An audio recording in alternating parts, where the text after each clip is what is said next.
मेरे mummy papa की मैं इकलौती लड़की थी। मेरी मम्मी को मरे हुए 10 साल बीत चुके थे। एक दिन मुझे पता चला मेरे पापा मेरे दूध में नींद की दवा मिलाकर मुझे सुला देते थे। आखिर मेरे पापा ऐसा क्यों करते थे? इस बात का पता चलने के बाद मुझे अपने पापा से डर लगने लग गया और उनके ऊपर शक होता था। कहीं मेरे साथ कुछ गलत तो नहीं करते हैं। मेरे दिमाग में उल्टे सीधे ख्याल आने लगे, क्योंकि कोई भी पापा अपनी बेटी को नींद की दवा क्यों देगा? उनके मन में कुछ गलत इरादा होगा, तभी मुझे नींद की दवाई देते हैं।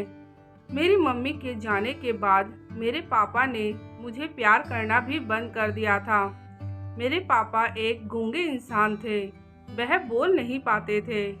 एक दिन मैं सोने की तैयारी कर रही थी। थोड़ी देर बाद मेरे पापा आए और उनके हाथ में एक दूध का गिलास था। उन्होंने मुझे दूध का गिलास दिया और चले गए। जब मैं दूध पीने लगी तो उसमें एक कॉकरोच आकर गिर गया। उसके बाद मैंने उस दूध को नहीं पिया और मेरे पापा को लगा कि मैं सो गई हूँ, लेकिन मैं सोई नहीं थी। मेरे पापा फ़ोन पर किसी से बात कर रहे थे।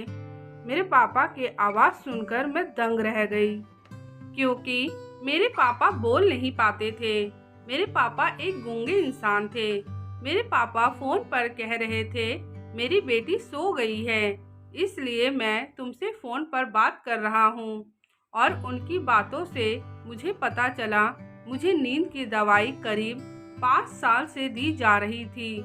आज मुझे समझ आया मेरे शरीर में इतने सारे बदलाव क्यों आ रहे थे। मेरे पापा फोन पर कह रहे थे, मेरी बेटी सो गई है, अब तो आ जाओ। थोड़ी देर बाद एक औरत आई और मेरे पापा के साथ उनके कमरे में चली गई।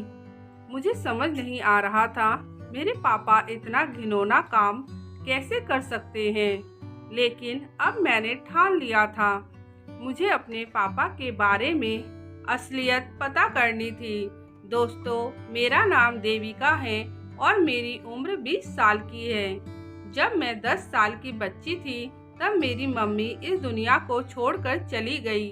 मेरी मम्मी जब जिंदा थी तब मुझे बहुत प्यार करती थी।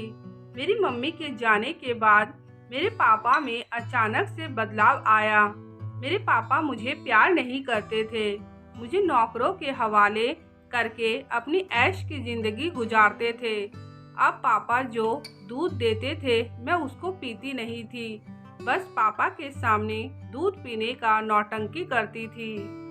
धीरे धीरे मुझे पापा के बहुत सारे राज पता चलने लगे।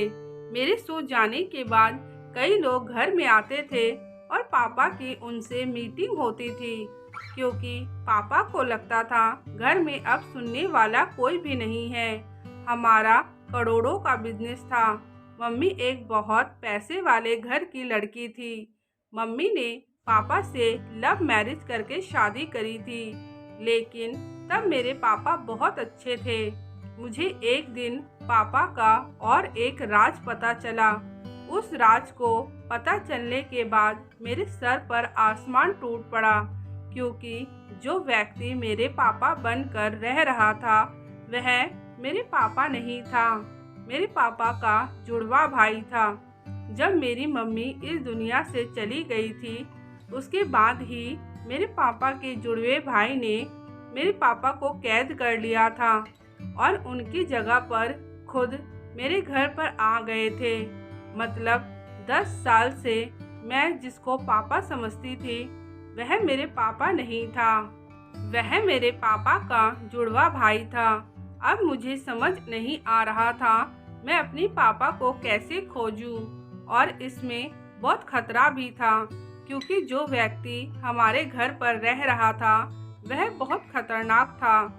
जो व्यक्ति अपने सगे भाई को ही कैद कर सकता है वह इंसान कुछ भी कर सकता है। मैं तो बस यह शुक्र मना रही थी उसने मेरे साथ कुछ गलत नहीं किया। वैसे तो मेरा चाचा था, लेकिन जो इंसान गलत होता है वह कुछ भी कर सकता है। एक दिन मेरे पापा का भाई किसी से बात कर रहा था। और मैंने उनकी सारी बातें रिकॉर्ड कर ली। रिकॉर्डिंग से पता चल रहा था वह मेरे पापा नहीं हैं। दूसरे दिन मैं पुलिस स्टेशन पहुंच गई। पुलिस को वह रिकॉर्डिंग पूरी सुना दिया। पुलिस वालों ने मेरे चाचा को पकड़ लिया और उनसे पता करने लगे कि मेरे पापा कहाँ पर कैद हैं। बहुत मुश्किलों के बाद उन्होंने बताया मेरे पापा कहाँ पर हैं। पुलिस वाले मेरे पापा को छुड़ाकर लेकर आ गए। मेरे पापा से मैं 10 सालों बाद मिल रही थी।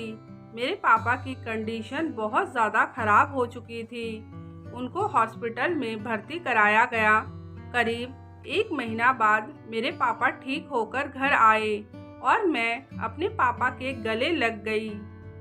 दोस्तों, आज की कहानी आप लोगों को कैसी लगी कमेंट करके ज़रूर बताइएगा और मेरे वीडियो को शेयर करना मत भूलिएगा।